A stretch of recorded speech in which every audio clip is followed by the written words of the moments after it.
उम्मीद करती हूँ स्वस्थ और मस्त ढेर सारा एंजॉय कर रहे हो। हमारे यूट्यूब चैनल जितने सब्सक्राइबर हैं, हमारे भाई बहन जो लोग हमारे वीडियो को सपोर्ट करते हैं, उन लोगों का तहे दिल से धन्यवाद करती हूँ। और भोलेनाथ और माँ काली से यही प्रार्थना करती हूँ कि हमारे जितने भी सब्सक्राइबर हैं उनके जीवन में सदा खुशियाँ रहे और उनकी झोली सदा सुख समृद्धि से भरी रहे। तो गाइस, इसी के साथ में फिर से मैं एक वीडियो आज बनाने के प्रयास कर रही हूँ। और गाइस, कल से सावन प्रारंभ हो गया। आज 31 जुलाई है और दिन शुक्रवार है। तो गाइस, फिर से मैं आप लोग के लिए एक उपाय लेकर के आई हूँ। लेकिन उससे पहले मैं आप लोग को कुछ संकेत के बारे में बताती हूँ।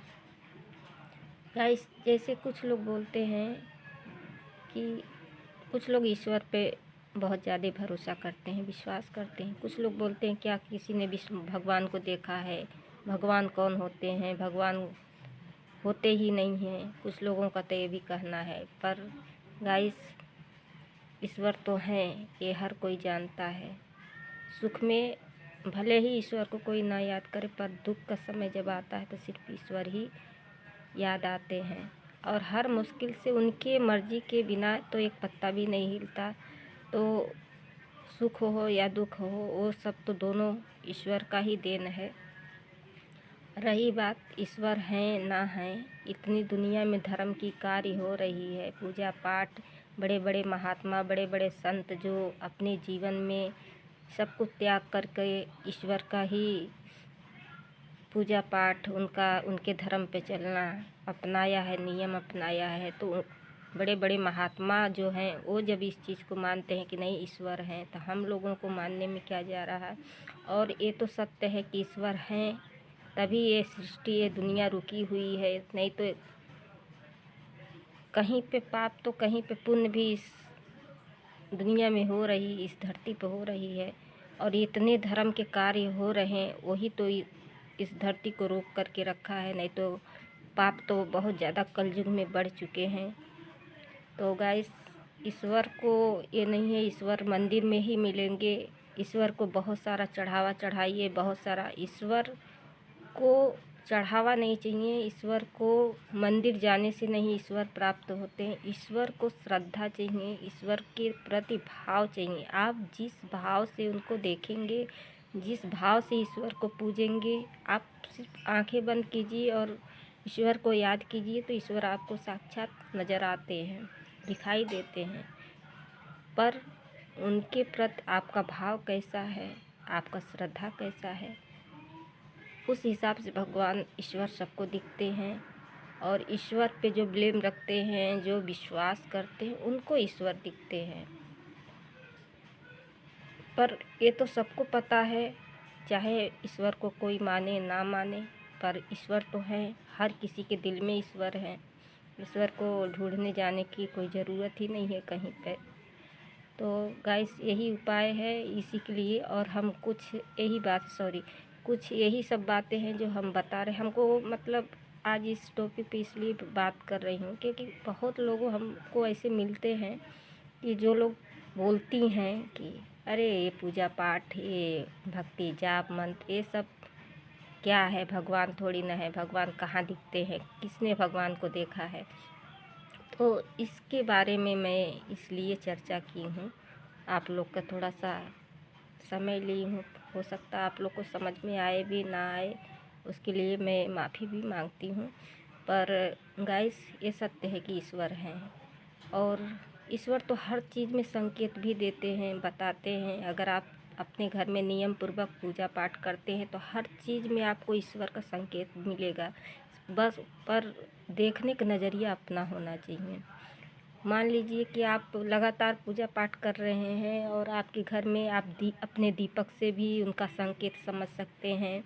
अपने घर में के वातावरण से भी आप समझ सकते हैं कि हमारे घर में ईश्वर हैं, ईश्वर खुश हैं या रुष्ट हैं, उससे भी समझ सकते हैं। मान लीजिए आप पूजा कर रहे हैं, लगातार करते हैं, आपके घर में मंदिर में दीपक जला रहे हैं नहीं मंत्र जाप कर रहे हैं, फिर भी नियम पूर्वक पूजा कर रहे हैं, अगर अचानक से आपका दीपक ऊंची तरफ उसका लौ जा रहा है और अच्छे से दीपक में चमक है और जल रहा है, तो समझिए ईश्वर आपकी प्रार्थना को स्वीकार कर रहे हैं, सब कुछ अच्छा चल रहा है। अगर आपकी वही दीपक कितना भी तेल डाल रहे हैं, कितना भी घी डाल रहे हैं, फिर भी दीपक बराबर नहीं जल रहा, एकदम झुम झुम करके जल रहा, तो समझिए कहीं ना कहीं आपकी पूजा में रुकावट है, ईश्वर तक आपकी प्रार्थना नहीं जा रही। अचानक आपके तुलसी के पत्ते जो हैं वो सूखने लग जाए, तो समझिए नेगेटिव ऊर्जा आपके घर पे हावी है और ईश्वर की पूरी सहयोग, पूरी कृपा आप पे नहीं मिल पा रही है।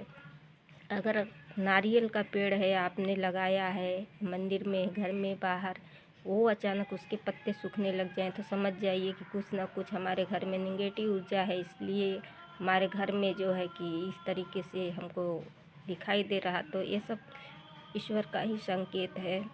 जो पूजा पाठ करते हैं, धूप बत्ती दिखाते हैं, अब अगर अचानक से आपके घर में धुआं, अगर ईश्वर खुश रहते हैं, आपकी प्रार्थना ईश्वर तक जाती है, तो वो धुआं पूरे घर में गूंजता है एकदम से, जब तक वो धूप जलेगा, अगरबत्ती जलेगी। अगर नहीं है, कोई नेगेटिव ऊर्जा आपके घर में है, तो वो जो धुआं है उसका वो घर के अंदर सोख लेता, वो पूरे फैल नहीं पाता घर के अंदर। तो इससे भी आप समझ सकते हैं कि हमारे ईश्वर रुष्ट हैं या वो कहीं रुकावट आई हमारे प्रार्थना में, पूजा में। तो ये सब संकेत है गाइस, समझने के लिए। और रही, अब आप लोग को उपाय बताती हूँ। मान लीजिए आपके घर में ऐसे नेगेटिव ऊर्जा है, तो आए दिन आपके घर में झगड़ा, कलह, कलेश, कोई न कोई बीमारी, एक्सीडेंट, कोई न कोई हमेशा बुरा ही खबर आपको सुनने मिलेगा और अचानक आपके मन में डर भय बना रहेगा। ऐसा अपने घर में आप कर्म भी अच्छा कर रहे हैं, फिर भी आपको एक डर जैसा लगेगा। तो ये सब संकेत है गाइस। तो इसके लिए आपको क्या करना है, अगर आपके घर में बहुत ज़्यादा कलह कलेश हो रहा है, काम काज में रुकावट आ रही है, घर में बीमारी आए दिन फैल रही है और आपको कुछ भी समझ में नहीं आ रहा, तो मैं एक उपाय आपको बता रही हूँ, ज़रूर आप लोग कीजिएगा। अगर आपको ऐसा लगता कि मेरे घर में कोई ना कोई हमेशा बीमार है और झगड़ा परिवार में मेल मिलाव नहीं है, अक्सर झगड़ा होते हैं पति पत्नी में, बच्चों में और जो भी है घर में, तो आपको क्या करना है, 7 लवंग लेना है और हर रोज़ कम से कम 7, कोई भी एक दिन चुन लीजिए, शुक्रवार चुन लीजिए, मंगलवार चुन लीजिए, शनिवार चुन लीजिए। मंगल शनिवार चुनेंगे तो अच्छा रहेगा, और नहीं तो रोज़ अगर कर देंगे, प्रतिदिन करेंगे, 7 दिन 8 दिन तक लगातार ऐसे कीजिए। 7 लवंग लीजिए और 7 लवंग ले करके आप तवे पे जला दीजिए उसको। जब आप गैस पे तवा रख करके उस पे उस लवंग को जला करके घर के किसी कोने में रख दीजिए। ऐसा करने से आपके घर की जो भी नेगेटिव ऊर्जा है धीरे धीरे ख़त्म हो जाएगी और आपके घर में जो झगड़ा कलह कलेश है वो धीरे धीरे शांत होने लगेगा और आपके घर में फिर से सुख शांति से सब परिवार रहने लगेंगे। और बीमारी जो है गाइस, बीमारी धीरे धीरे आपके घर से ख़त्म होगी और सब लोग सुखी रहने लगेंगे। तो गाइस, इस उपाय को एक बार ज़रूर आप लोग कीजिएगा। और अगर बहुत ज़्यादा आपके घर में कलह कलेश है, धन की रुकावट है, काम काज आपका बंद गया है, नहीं हो रहा, मतलब रुकावट आ रही, धन आ रही है, पैसे आ रहे हैं घर में, पर उसको बाहर जाने का 10 रास्ता, आने का एक रास्ता, जाने का 10 रास्ता। तो इसके लिए आपको क्या करना है, मेन दरवाज़ा जो आपका है, शाम के टाइम पे दोनों तरफ दरवाजे के स्वास्तिक बनाइए और जहाँ आप पूजा करते हैं वहाँ पर आप रोज़ प्रतिदिन दीपक जलाइए। ऐसा करने से आपके घर का सुख शांति बना रहेगा गाइस। अगर इस तरीके के वीडियो आपको चाहिए तो चैनल को लाइक